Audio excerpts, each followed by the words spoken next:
Поради недоверба дека изборот на ректор ќе помине, како што велат во фер и витешка борба, професорите и кандидати Вуица Живковиќ, Драги Димитриевски и Петар Атанасов преку соопштение бараат од Универзитетската изборна комисија до прецизирање на постапката согласно измените на уредбата на владата за продолжување на мандатите на органи и тела во вонредна состојба. Очекуваат одговор дали последен рок за пријавување е веќе зададениот по скратената постапка до утре на полноќ или ќе продолжи на 15 јуни по завршување на вонредната состојба. Бараме од изборната универзитетска комисија да ни прецизира дали воопшто рокот за поднесување на документи нема да важи понатаму, ќе започне нов некој рок во некои подобри околности и услови, или утре, последниот ден, останува.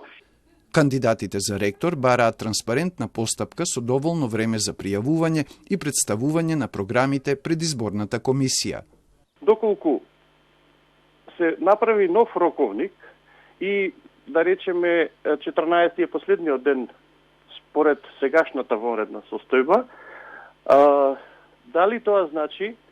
дека 15 ќе биде наредниот понеделник доставување на документите, а само еден ден после тоа ќе се изврши изборот на кандидатите. Председателот на Универзитетската изборна комисија Пламен Тројачанец вели дека утре ќе бара дополнително толкување на уредбата од правната служба на универзитетот во врска со започнатата постапка за избор на ректор и дека во текот на денот ќе ја соопшти.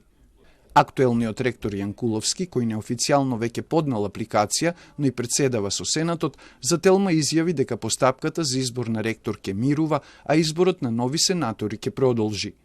Сегашниот состав на Сенатот има мандат до 27 јуни, но дел од факултетите ги откажале седниците за избор на нови сенатори, од кои се бираат членови за изборната комисија, велат од независниот академски синдикат. Мирјана Најчевска од академскиот синдикат потенцира дека согласно уредбата, во вонредна состојба мандатите на тела и органи продолжуваат до нејзиното завршување, пошто ќе се избираат нови согласно претходно превземените дејствија. Од Државниот просветен инспекторат, каде дополнително е потврден уште еден позитивен на коронавирус и вкупно се тројца од администрацијата, велат дека од утре нема да продолжи надзорот на постапките за избор на ректор и нови членови на Сенатот, што ги побараа Државната комисија за спречување корупција и независниот академски синдикат. Треба да се престроиме и чекаме решенија за изолација од Центарот за јавно здравје, рече директорот Спировски.